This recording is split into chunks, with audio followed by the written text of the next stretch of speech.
Welcome back, everyone, to another episode of the DCL Duo podcast brought to you by My Path Unwinding Travel. And as you can tell from hearing my voice in the show intro instead of Brian's, it is me, Sam. I am solo hosting today.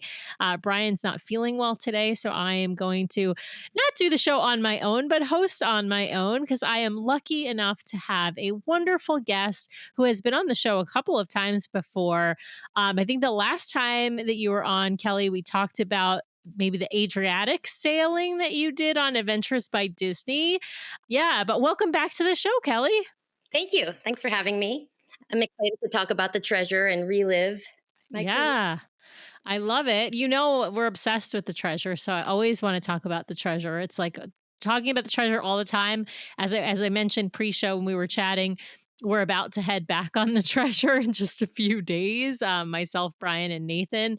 And of course, it's always exciting to do that. But before we dive in and talk about your treasure sailing, which we're going to talk about, you were on the New Year's Eve sailing, which is the second sailing for the treasure. And of course, want to get your impressions as a seasoned Disney cruiser. But I want folks to know a little bit about your background. I know we've talked about this before. I know your background, but I want to remind our listeners because you have a ton of experience on, cruising. You have some ABD experience. You're a travel agent yourself. Tell folks a little bit about you, Kelly. So I've been cruising on Disney for a while, if you count the Big Red Boat, because I'm pretty old. So my first Disney cruise was on the Big Red Boat when I was a teenager. And then we started cruising with our family back in about 2014. And we're not quite up to Pearl like you are, but we're platinum cruisers now. And we've been on all of the ships. The treasure is my new favorite. We go to Disney World a lot. We're Disney Vacation Club members, so we usually go at least once a year. I've been going to Disneyland a little more lately. I really like it. I might like it better than Florida. I'm telling you, Kelly, it's, there's really nothing better. I think people don't realize, yes, Walt Disney World is bigger and it has more parks and it has water parks and more resorts. And so if you want a week-long vacation, no shame on Walt Disney World, but you can do everything in 2 or 3 days at Disney. Well, everything you want to do, obviously. You could probably, 2 or 3 days at land, and everything is walking distance. There's no busing. You just you can say on property, off property, and you could be just as close, except maybe Grand California. And that's probably that's obviously the closest. But yeah, Disneyland's way better. And it's Walt's original park. So you can't, Classic. It's really convenient. I really enjoy going there. Yeah, love it. Well, I do want to dive in and talk about the treasure. I know that you were invited on for one of the 3-night preview cruises that I was on, and obviously we got to experience a huge amount in such a short time. But it was really condensed, and it was certainly not like a regular 7-night sailing because everything was condensed into those 3 nights. So I definitely want to focus on your 7-night sailing, but I also want to bring up the fact that you yourself just started a podcast. And why don't you tell our audience a little bit about that podcast and what you're focused on? Because I think your focus is really unique and interesting. I know it has to do with your day job in addition to your travel agency job. So yeah, why don't you tell folks about that? So I'm one of 3 co-hosts of the Food Allergy Magic podcast. So we're in our infancy. We're nothing like DCL Duo. But our travel agency, Platinum Mouse, was founded for people who have food allergies. The owner's daughter has severe food allergy. That's how I ended up being recruited. I'm an allergist. And I hate when food allergies impact my patients, beyond the kitchen table. There's a lot of fear and anxiety associated with food allergy. So some people don't go to restaurants. They're scared to travel. So it's really empowering to help these families. And Disney does such a good job. So our founder, Lizzie, after she went to Disney World for the first time with her daughter, she was so happy that they could have fun safely that she quit her job as a teacher and started a travel agency. And that's been around for a long time. Pixie Lizzie, she's known as. on social media. And then my daughter used to have food allergy, but I think it's so important to empower people. And I love helping families. We don't only do food allergy. Lots of our patients are normal. I'm not patients, excuse me. Lots of our clients are just regular travelers who don't have any medical problems. My other co host, Charity, she's a physician assistant, and all of her children have severe food allergy, have had anaphylaxis multiple times, sometimes even on vacation. So we talk about different destinations and how people with food allergies can travel there safely.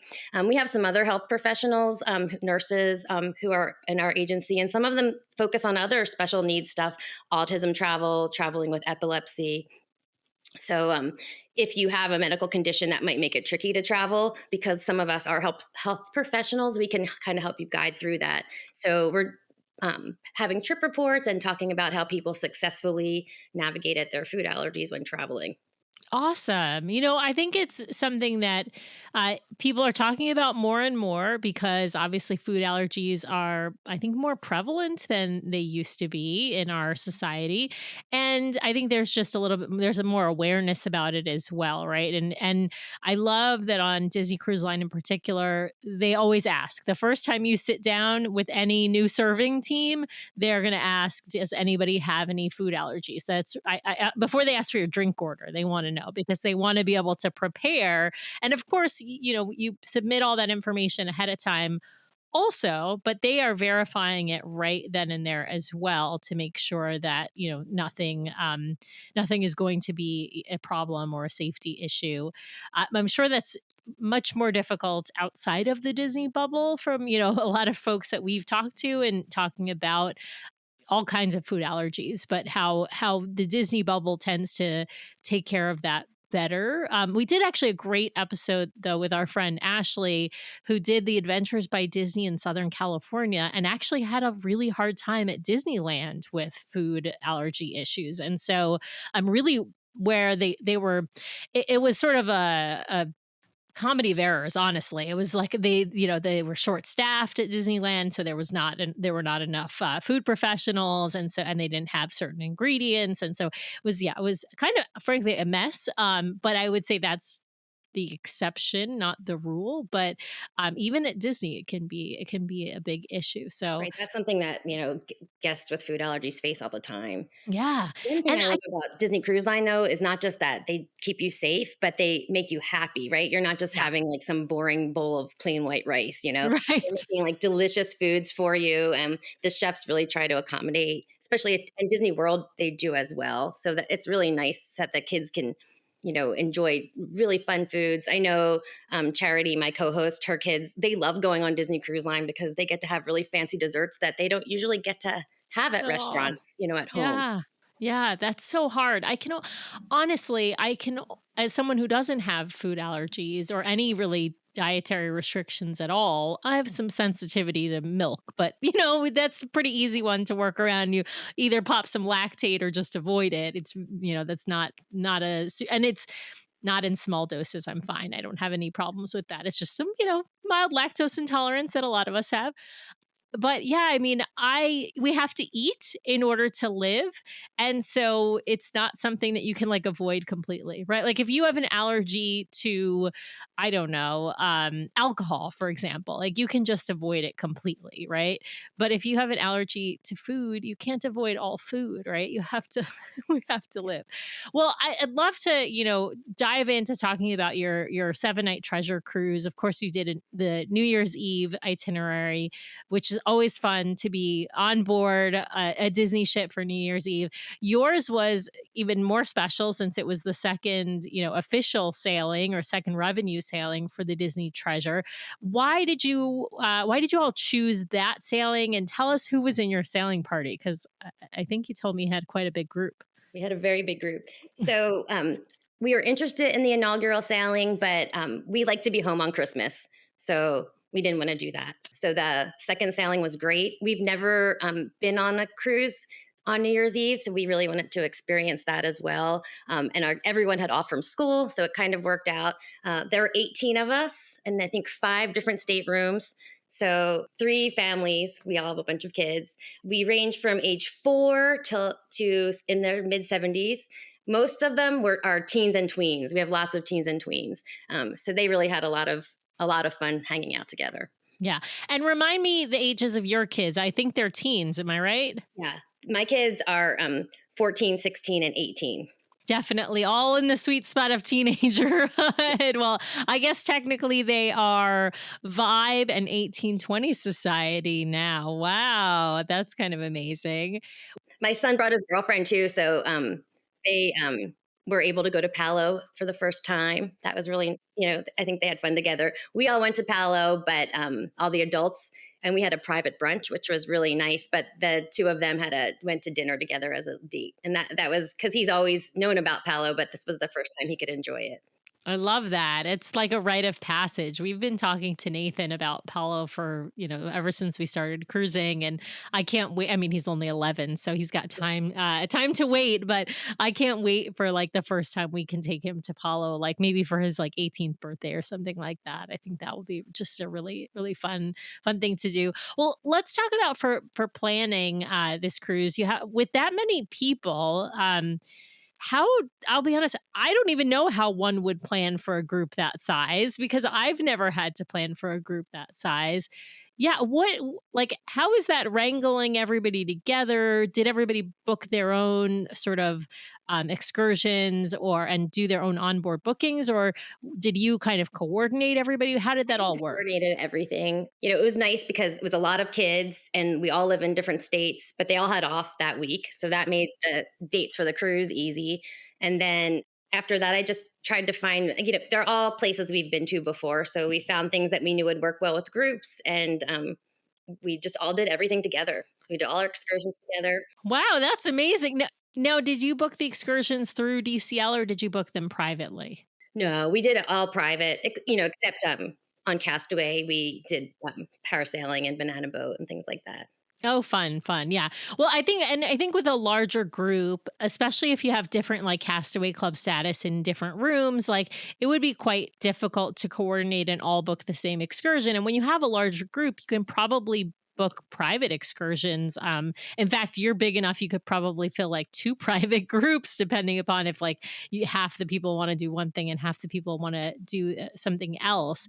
But of course, the treasure is the star, right? I mean, you had been on, but I imagine the rest of the group probably hadn't been on Right, everybody before. else, it was their first time. Yeah, yeah. What were your kids looking forward to? I'm always curious for the teens, like what were they looking forward to on the treasure?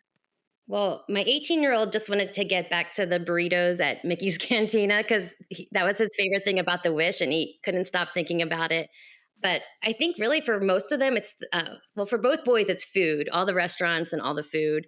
My daughter, she always wants to go to the spa and see like areas to relax. They're her favorite things. Nice. Oh, I like that. Yeah.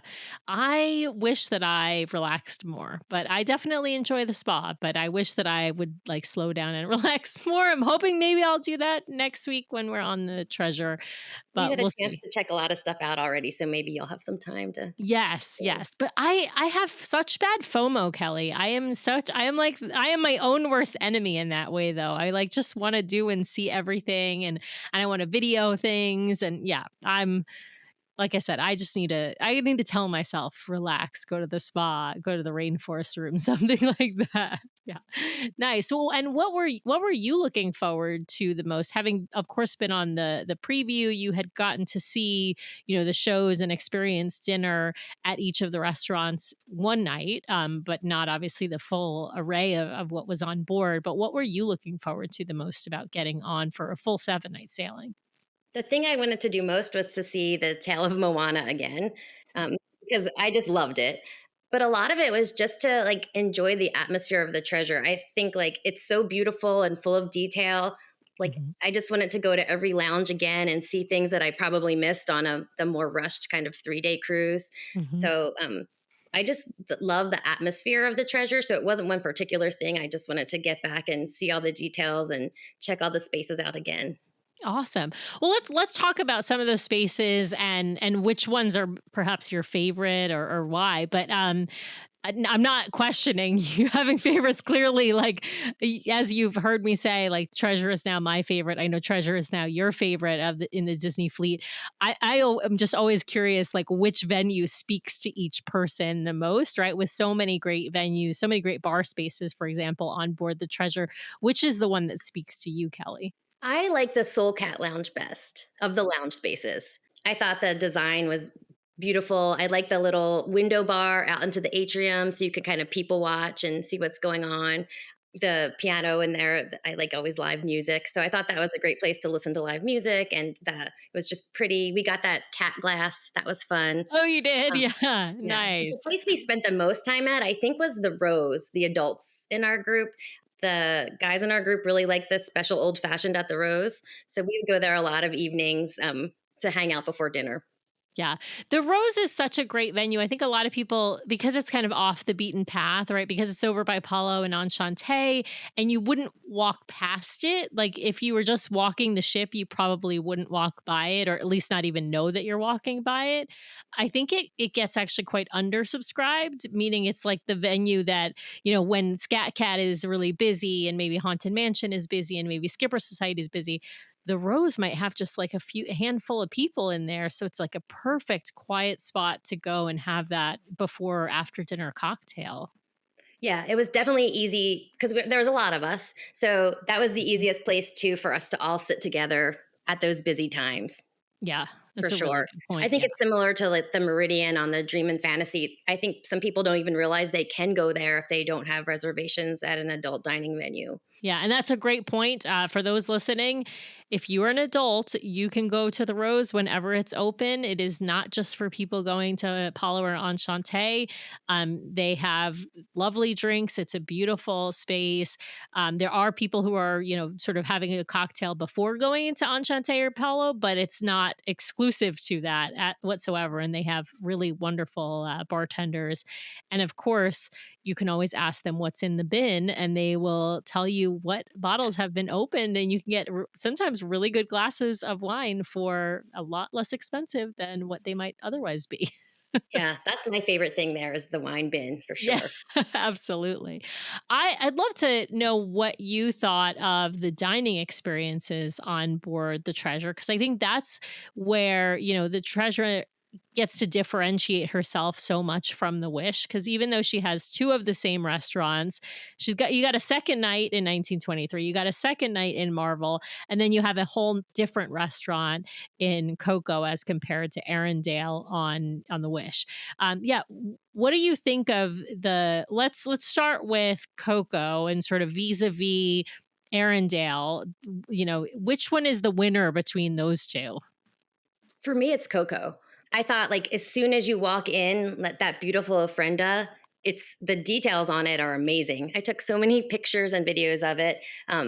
The performers, the dancers, the singers, the musicians, they were fabulous. The show was such high quality. And I just thought that it was such a beautiful setting. I like that the windows look like real windows instead of portholes. You really felt like, you were in a restaurant on land. And the colors of the show when the woman was dancing with her skirt. It was just beautiful. And the food was really good and unique for Disney Cruise Line. So I really enjoyed that. I liked it better than Arendelle. Yeah, I agree. I think they did a really nice job I think they did a nice job with the food. Not all of the food is perfect, but I think most of it is very good. We of course have raved about I feel like all of the starters are all fantastic. All the appetizers are better than most of the mains. Not that they're bad. It's just sort of maybe a little bit of an uneven menu there.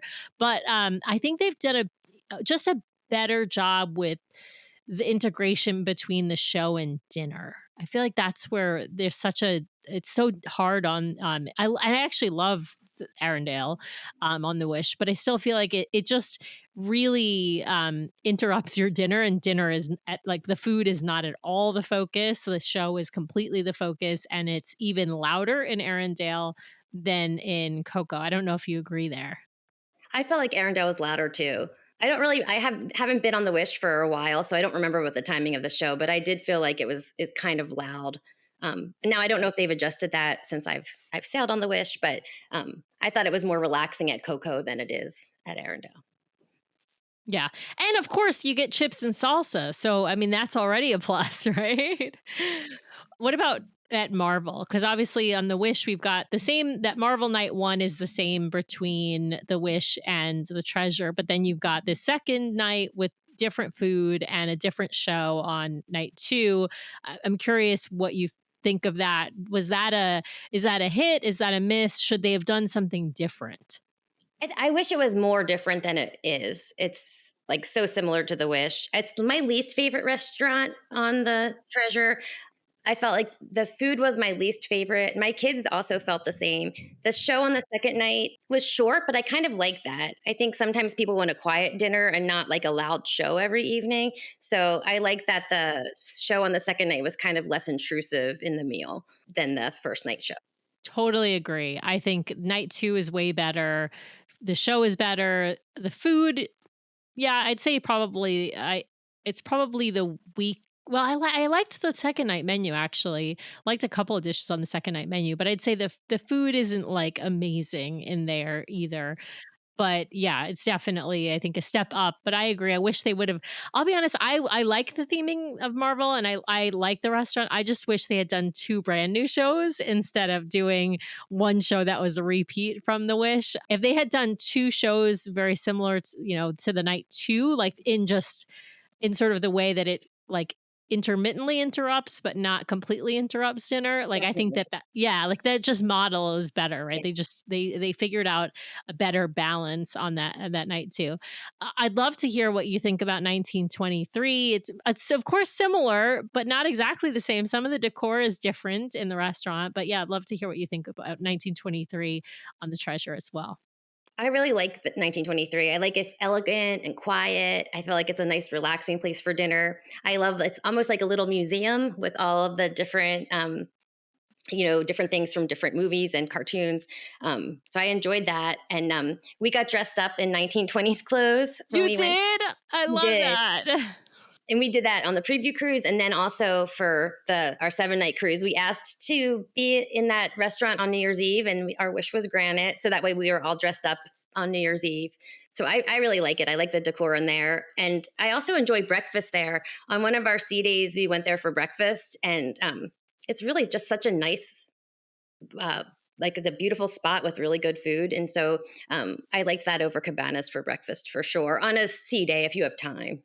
Yeah, I think that's a great tip. We don't really talk too much about where to eat breakfast because it's such a. I feel like most people just go to Cabanas or Marceline, right? That's the kind of the typical. But we do occasionally go to a sit down breakfast, usually only on a sea day, because obviously if we're going to port, we don't want to spend that time because we're getting ready. We want to eat something quick and get some coffee in us and then go. But yeah, I think breakfast is a great option at a sit down restaurant. I mean, I love sit down lunch at embarkation day, and I don't tend to eat sit down lunch though the rest of the cruise, but I am more of a sucker for that sit down breakfast. So yeah, actually, excellent pro tip. I love it. I'd love to turn and talk about some of the entertainment on board the Treasure because obviously I think that's one area where she really shines. I'm curious about, obviously you and I got to see the same Coriander and Sage. I can't stop talking about them. I know, yeah, I know. Right now, there's a new Coriander and Sage, a new stage cast that I'm excited to see coming up here. But I'm curious what you thought of the new offerings on board the Treasure, including Coriander and Sage. Yeah, Coriander and Sage were fantastic. One night I saw them do Match Your Matey on Pirates Night, and they were really funny. They were great. And then I like that they utilized this stage in the Grand Hall for I saw when they retold the story of Aladdin. That I really liked. And then I also saw the Indiana Jones one. It's at the like at the Sarabi Supper Club, but I can't remember what's it called. Choosing wisely, Choose where wisely. Yeah. that one, I felt like they were really good. Sometimes it was a little hard to follow. Maybe I don't know enough Indiana Jones background to follow, but all the other things they did, they were so engaging and like charismatic, both of them. They were a lot of fun. I think they added a lot of value to the cruise. Yeah, absolutely. Yes, I do think you have to be somewhat familiar with Indiana Jones. You don't have to necessarily, I mean, if you don't know all of the films, it will still be fun and entertaining, but if you know all of the films like really pretty well, then it'll be even more entertaining because it is a retelling of the Indiana Jones, like all of the Indiana Jones movies. So that's an excellent point. Now, are you guys big trivia buffs? Do you like to go to the family game shows? Like what's a sea day on board look like for you, Kelly, and your group? I usually go on sea days. I do like to go to the spa, either the rainforest or to get a massage or a facial. I like to relax and read by the pool a lot. But then we do go to trivia. I go to all of the main shows, whatever it is that evening. I enjoy that. I don't go to the movies very much when I'm on board. I feel like I can do that at home. And um, then I like to just explore the ship and sit and read in different areas. I love the reading nooks, like the seating nooks up above the grand hall and the treasure. I hung out there some. So we do a variety of things. I didn't go to trivia that much though this time. We only went once, I think, the whole week. Yeah. Well, there's so much to do. It's hard to like hit, everything, right? I mean, I'm like you. There's so many things I want to do and obviously I want to go see all of the shows and so, all of those things take up time and I also tend to avoid the movies, not because I don't like movies. I love movies and I like, really enjoy Disney movies, but I also feel like I can watch that in, the comfort of my own home on a big screen TV and I don't have to take 3 hours of my cruise to do that. Although I'm seriously debating seeing the new, it's not so new anymore, but the Captain America, Falcon as Captain America, the new movie. I don't even remember the name of it, because I still haven't seen it in the movie theater, even though it's not on Disney Plus yet. Yeah, yeah. I tend to. I'll be honest. I tend to wait for things to come on Disney Plus before I see them nowadays. I used to go to the movie theater when things would come out, be it big Marvel movies or Harry Potter movies or big Disney movies, and now I tend to just wait for it to be on demand and watch it in my own Yeah, home. we do that Yeah. usually. My husband loves Marvel though, so we saw the new Captain America in the theater. We used to go to the family game shows, and I think they're really awesome. But as my kids got older, and especially on this cruise, they had a lot of friends. If they had to hang out with me, Mhm. we probably would have gone to game shows. But since they had each other, we didn't go to any of the family game shows this time. And I always try to Yeah. go to Palo Brunch on sea days as well. Oh, yes, the best. I'd love to hear, yeah, what do your kids get up to nowadays? I mean, they're teenagers and really an adult. I mean, a young adult, but what did they like to do on their time on the ship, and in particular on the Treasure? I don't even always know what they do because if I ask, they'll be like, "Oh, we just did stuff." They when they're by themselves, they might go to the kids clubs more often. But when they're with their group of friends, they kind of just you know sit by the Are they those pool, roaming packs play that I games. see? Not in big packs, but just their little group. Yeah, they just kind of hang Yeah. out. And whenever we ask them what they did, they just say like they were hanging out or doing stuff. So I think it's a lot of like pool, ice cream, that kind of stuff. Yeah. That soft serve ice cream, it's like a contest of how much you can eat on board on any given And cruise. there's so many Well, cool I'd love. flavors. It's not just vanilla and chocolate. Yeah, yeah, I know, I love, my favorite is the banana. I love the banana flavored soft serve when they have Yeah, that. I like Oh, so banana. good. Blueberry was good too. I was surprised. It was really good. Oh, is it? Yeah. The mango is also good. I haven't seen that as Yeah. quite as often, but when they have the mango, yeah, that's super good as well. Well, I'd love to hear about some of your excursions because you mentioned you booked them privately, and I think we always are curious to hear. We kind of tend to stick to the Disney offerings ourselves, not all the time, but most of the time, and that's most of our guests. I think are just more like apprehensive about venturing outside of Disney to book Yeah. their excursions. I'm curious, like, do you have a particular, site that you like to use? Like, I know some people like shoreexcursions.com or, there are other sort of trusted resources that they use. Are there certain resources that you like to use in particular for different excursions in the Caribbean? I just look through, I look at TripAdvisor, Viator, Shore Excursion Group, and read a lot of reviews. Look at Facebook groups and see what people have to say. So I don't have, like, I'm not loyal to just one. But, we've done a lot of Disney cruises, and we very rarely do Disney excursions, and we're always really happy with it. And I think they're kind of more flexible. I've never been worried about being late. But I know that's what a lot of people are concerned about. So, I think I probably said this before, they would be destroyed online if they ever got you there late. A lot of them have back to the ship on time guarantees as well. So that's never been a concern for us. So that getting back late. Yeah, I think as long as you plan well, right? Like if you plan making sure your excursion doesn't end right at, all aboard time, right? Which is of course not recommended. And I think if you go with with the tour operators that do give you that back to ship guarantee, to me that's where the peace of mind really comes in to make sure, okay, I'm going to get back to the ship or they're going to get me back to the ship, right? So which ports of call was this, I didn't even ask you at the beginning, was this a western or an eastern? It was Western. So we went to Cozumel, Jamaica, and Grand Cayman, plus Castaway. Awesome. Yeah. So you've got 4 ports of call. So the Eastern itinerary has only 3 ports of call. The Western itinerary always has 4 ports of call. Let's talk about each of them. I'd love to hear what you guys got up to. And we'll start with, we'll just go in order. So let's start with Cozumel. So in Cozumel, we went to, I might mispronounce it, Chankanab National Park. It's Chank, it starts with. We often do excursions there. So we booked a beginner scuba diving thing through Viator, but I actually know the name of the company now, their private name. This is our second time doing it with them. It's a short taxi ride from the port. And when you get there, it's basically a private beach. And when you get in, your admission includes umbrellas and chairs. They do have an animal show with like sea lions, but we've never done any of that. So, as I told you, we had a wide range of ages, like 4 to mid 70s. So, everybody didn't scuba dive, but a lot of us did. So, we took about a 30-minute class, and then we did about a 35, 40-minute dive. And the instructors were wonderful. One of the adults who was on the tour got really nervous and wasn't going to do it. But one of the instructors held her hand the entire time and swam with her. And then afterwards, she was so happy that she did it. And in the pictures I sent you, I sent a couple group underwater shots of us with that. But in addition to that, when we were done, it included our umbrellas and chairs, free drinks. And then there was a restaurant right there. And they served us a beautiful picnic on these platters of like fresh Mexican food. And it included all of our snorkel equipment for the day.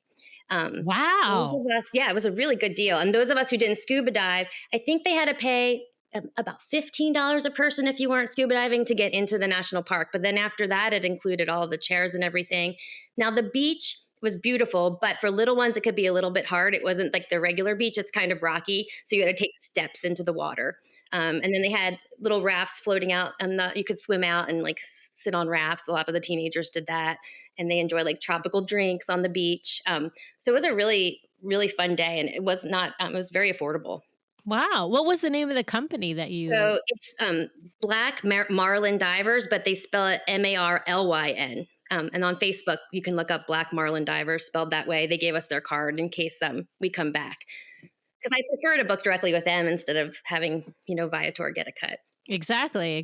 Then the tour. Well, one, your price is probably lower, and the tour operator themselves are actually getting the full amount and of whatever the price was versus, like you said, Viator taking a cut. Well, your next port of call, remind me, was it Jamaica? I think so. Yes. So in Jamaica, we got a day pass to Hilton Rose Hall. And we really loved it. They picked us up right at the port. A representative met us, and there were other people from our ship. It wasn't just private. And they took us on about a 15-minute bus ride and dropped us right off at the port. They told us what time they would pick us up. And it's a really large resort. There's multiple swimming pools, a lazy river, water slides, several restaurants. They even had a mechanical bull that all the teenagers rode. So we enjoyed that. And it was really close because before when we went to Jamaica, we've done the Blue Hole and then that waterfall everybody climbs. The name's slipping my mind, but they're about a 90-minute van ride each way.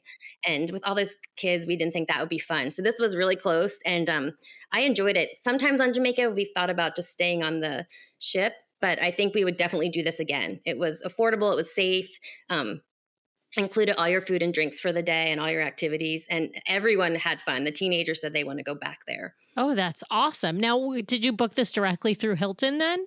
No, I did it through a company called Jaital. It's Jaital, and they do a lot of resorts day passes. Sometimes it's available on that resort for a day, but they didn't have it available. That was January 1st. So some of the companies weren't booking on January 1st, but that more local company, they're a Jamaican-based company. They did book it, and it was great.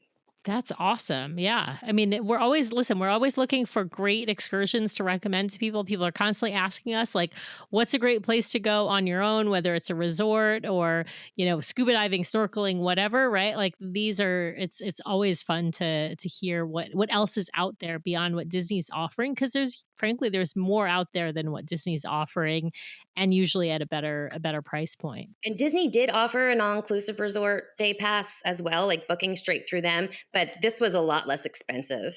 And it's still really safe. I know some people have safety concerns in Jamaica, but they picked us up right within the port and then dropped us off right there. So I have found sometimes the all inclusives though, even that you book through Disney are not all that nice, to be perfectly honest. I mean, it depends. There are some that are really nice and others that are just not so much. So it's of course like try and give feedback when you can because that's what helps them, either find better tour operators and take those not so good ones off the list. But you don't really even know. That's the other part that always drives me crazy is that Disney doesn't usually tell you the name of the resort you're going to because they don't want you to book it on your own because obviously then you'll they won't get their cut of the money. Exactly, exactly.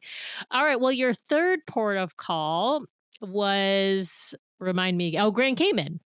Yeah. What did you guys do there?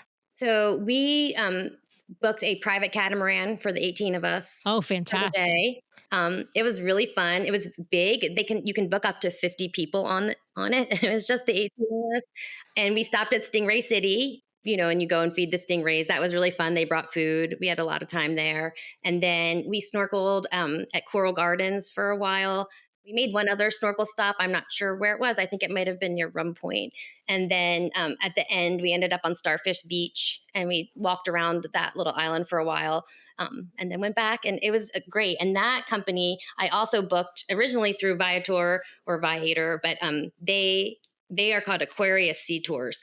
They also spell their name funny because it's ACQUARIS. So there's an extra C in there. What's with all these strange tour companies not knowing to spell their own names? No, maybe like they had to change it because someone else had the same name. I don't know.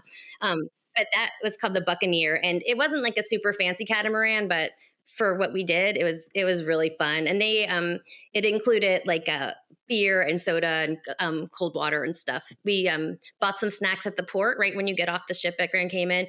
There's a liquor store, but you can buy like potato chips and pretzels and candy and stuff. So we brought some snacks because we were going to be gone for about 5 hours.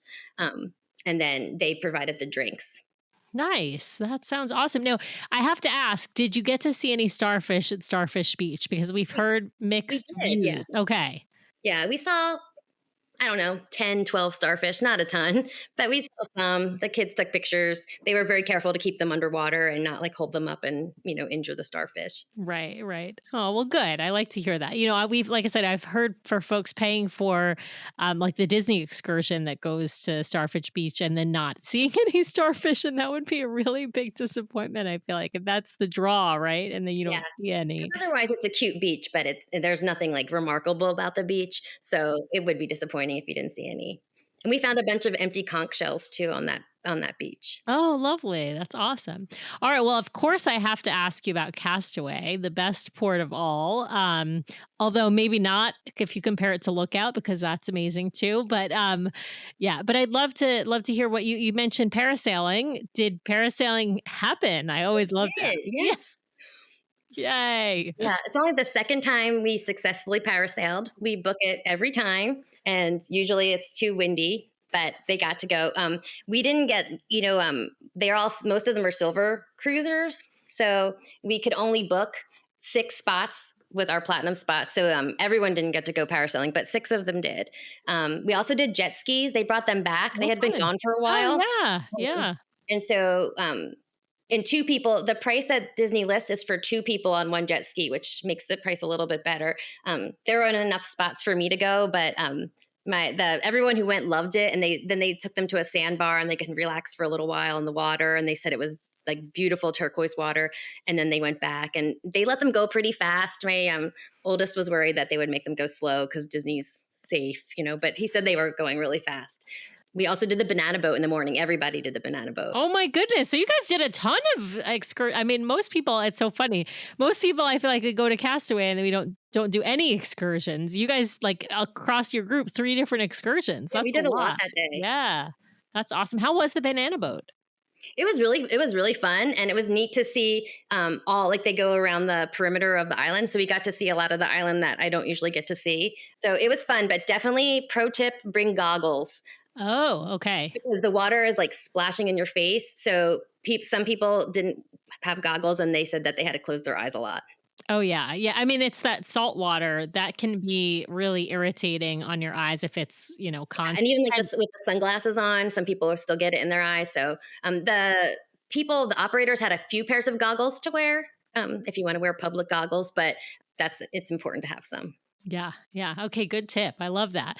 All right, well, we got to jump back on board. I got to hear about New Year's Eve on the Treasure because this had to be pretty special. I mean, she had just started sailing and it's a holiday and it's New Year's Eve of all holidays. It's a party holiday. I love that you chose to eat it or asked to eat at 1923 for that rotation. I think that's a really smart move because as you mentioned, you get to most people on Disney Cruise Line actually do dress up for New Year's Eve. We were on the Fantasy when you were on the Treasure, and lots of sparkly, right? Like lots of gold, lots of silver, lots of sequins. Like it's funny because I feel like Disney Cruise Line is not super formal, right? Like people don't in general people aren't necessarily dressing up super formal for formal night even when you are and you'll need to have a formal night unless you're a 7 night or longer cruise, but even when you have a 7 night cruise or longer, um, I would say like you see some people dressed in like suits and gowns, but mostly people are in like sundresses, maybe a few cocktail dresses, and then men are in maybe like polo shirts, and then some of the men are in t-shirts, right? So it's such a huge range. But New Year's Eve is kind of special. How was it on the Treasure? I mean, were people really dressed to the nines for New It Year's? was a combination, like of people in like sequin gowns, and then some people like in shorts. It's so It was really funny. nice too because there were 2 nights in a row of fireworks. I can't remember if Pirates Night was the night before or after New Year's Eve. So we had Hmm. 2 nights of fireworks, and the deck party was so nice. And then you probably experienced it as well. They gave everybody, they're kind of like the Corksicle wine glasses that said, New Year's Eve, Happy New Year on the Disney. It didn't say Disney Treasure. I think it just said Disney Cruise Line and the date. And then they're giving out champagne to the adults, and then I think Cloud and Blue to the kids in those little tumblers. They had hors d'oeuvres before the fireworks, and then afterwards they had really cute desserts like macaroons. The live music was really great. It was a really fun evening. I would like to go on New Year's Eve again. And there's certainly a premium on those cruises, but I thought that was a really fun way. I'm usually like at home watching a movie on New Year's Eve, but so it was one of my We more exciting. celebrate, yeah, we celebrate New Year's Eve on the West Coast. We celebrate it at 9 p.m. because we celebrate East Coast New Year's Eve. Because Brian and I were both born on the East Coast, so of course we should celebrate New Year's Eve on the East Coast, and just that way we can be in bed and go to be asleep by 10. We can watch the ball drop in New York City and then go to sleep. But yeah, but on the ship we stayed up till midnight too. We were the Yeah, same. We did. we stayed up late. I probably went to bed Yeah. at like 1:30, but it was really a fun night. So I was really happy that we were there for that holiday. Yeah. Now, do you know, did they do a countdown in the atrium at like 8 or 9 p.m. also? In addition to doing the countdown on the Yeah, deck and I the think I saw fireworks. that in the Navigator. I didn't go to it, but I'm pretty sure they did have an earlier Yeah. countdown. Yeah. That's what they did for our cruise. I think I want to say it was kind of like a dance party in the atrium. I mean, this was on the Fantasy, so it's a little bit different, but it was like kind of like a character dance party starting at, I want to say it was like 7:30, and then they did a countdown right at 8 p.m., which of course didn't align to any like specific, didn't align to a time zone that would make sense. Actually would align to like a time zone in the middle of the ocean. But it was really fun. It was nice to do that for, I think, for the younger kids that weren't going to be able to stay up till midnight. And then, they did like confetti cannon thing instead of having of course, fireworks, because the fireworks weren't going to be until midnight. But I really enjoyed the Corksicle cups that they gave. It was like those little, we had ours were, I'm guessing yours were the same. They were red with kind of a little fireworks design and Disney Cruise Line logo on them. Yeah. Yes, yeah, and they're kinda Yeah. thin like champagne flutes. Yeah, Yes. Yes. it's such a nice souvenir. Yeah, yeah.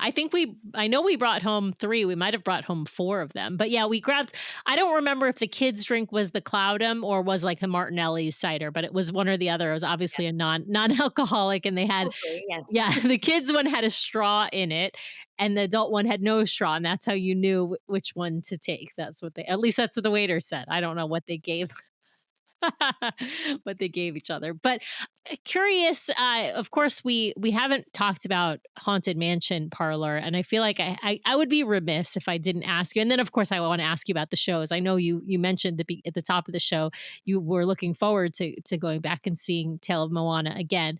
But I got to ask you about Haunted Mansion Parlor. Obviously, you've been in there, but did you spend a lot of time in there, and what did you think overall? I think it is like such a cool, immersive space. You don't feel like you're on the ship again. I really love it. I love, Disney parks. So I think it's great. I think you have to be careful what time you go because sometimes it's just mobbed and then you can't really appreciate the details or notice the little shows and effects that are happening. You're just kind of smashed in there. So, we went one day, we went right on embarkation day as soon as we got on. And that was really nice. We got to sit in those little sofas by the aquarium. And then another day, I think maybe on a sea day, we went, early, like 12:30 or 1. And that was when we could really enjoy it most. But I didn't feel like it was a good evening hangout because it was so crowded at that time. But it's fun. I like their menu with like the secret message on it. All the drinks have such a nice presentation.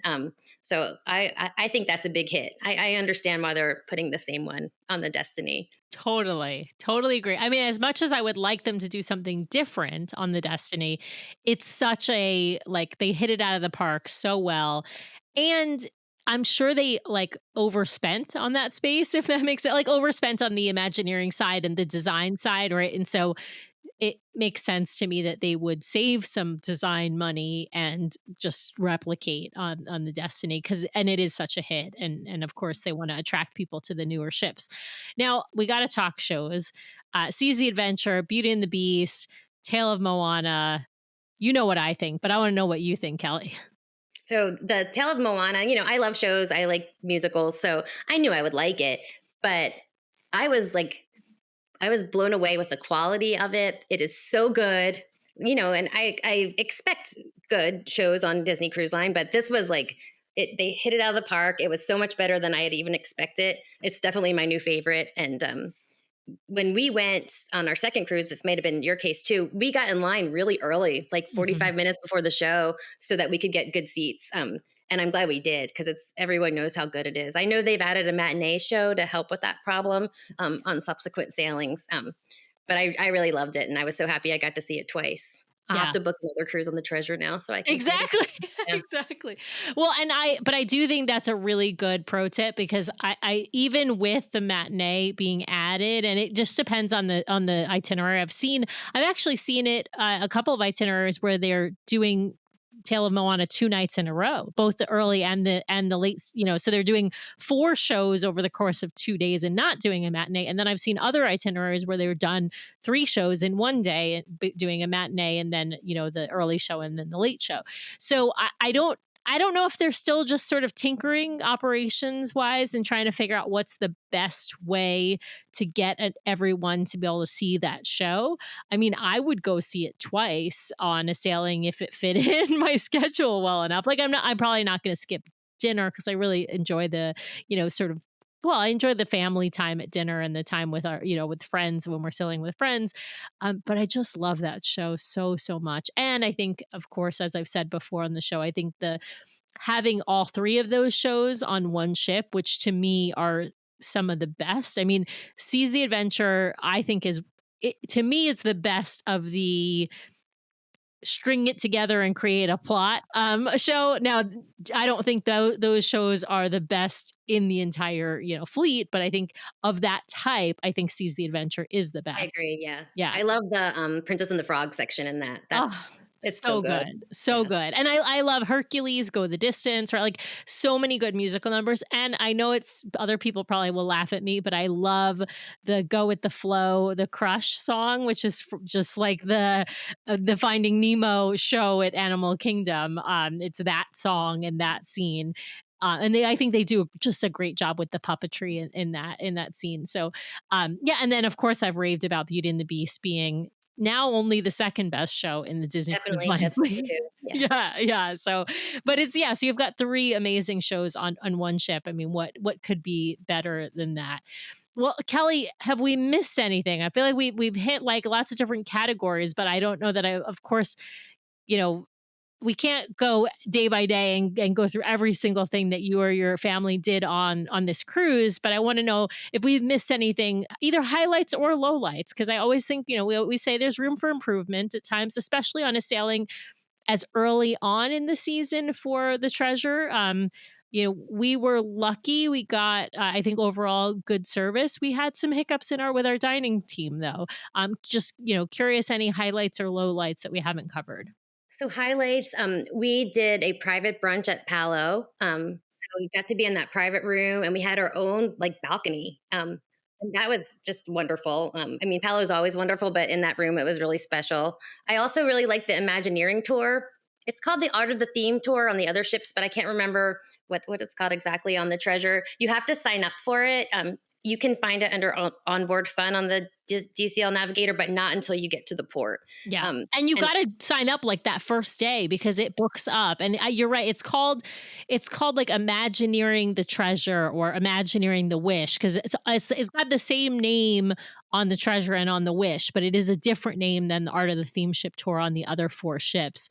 But, yes, you have to sign up through the app, and you gotta really sign up on day it won't necessarily happen on day 1, but you'll sign up for a specific spot sometime later in the cruise. You can't just show up for that. Yeah. And I thought that was outstanding. I really enjoyed that. And, Yeah. that's very repeatable because there's a different person doing it every time. So they all have their own little pearls that they like to share. So I think you could do that probably every time you go on the cruise and enjoy that. Absolutely. Um, Hiccups, I still wish they had a walking track. That's so Yes. nice to have. That would go around the full circumference of the ship, especially for cast members. Like Mhm. that's a spot where they get exercise as well. Um, and then we had a large party, so I think that always makes it challenging at dinner. And one of the people in our party had a food allergy, so I think that may have slowed it down as well. But we had very long dinners, and we even had a 4-year-old with us. So sometimes it took a really long time. I think our assistant server I know, she was brand new. So I think that was a challenge. All the food was great, and I love the restaurants; they were lovely. But dinners took a lot longer than we were used to. And I don't know if that's because the ship was, just getting started and stuff. Yeah. I'm gonna guess that it was twofold, that it was the ship just sort of getting started, well, threefold, the ship getting started, your assistant server being new, and also having a large party. That in And general. with a food allergy. Right, and a food, right, Yeah, all of those factors together, like, sort of compound, right?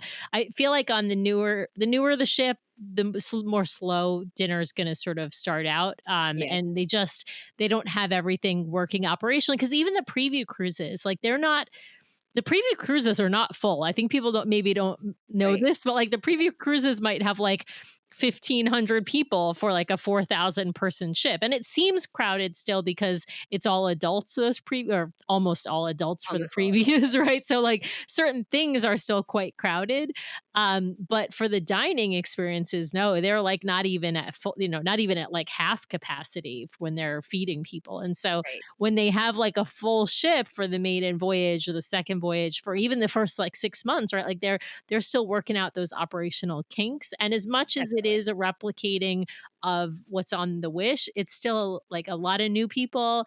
And there's probably still things they're just kind of adjusting back there in the kitchen. And frankly, the waiters are still learning where to pick up all the food and all of that. Yeah, Yeah. definitely. Yeah. Yeah. But But they're now, my only complaints. yeah. Now, you guys, did you do one big table then for all 18 of you? So we had two Two tables, like two tables. long tables that parallel to each other. Yeah. Yeah. I didn't think that they would do a table with 18 people, but I honestly didn't know. Like, I mean, I think the biggest they usually do is maybe like 12.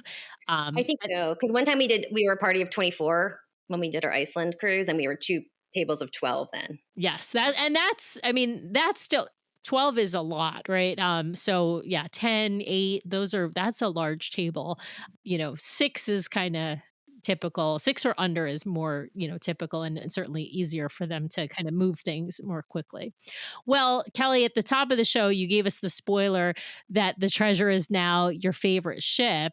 But I've gotta ask, like, what do you have planned next? Like, what have you booked for, yourself? And then what are you eyeing and thinking you maybe need to book for the future? You got any ABDs planned?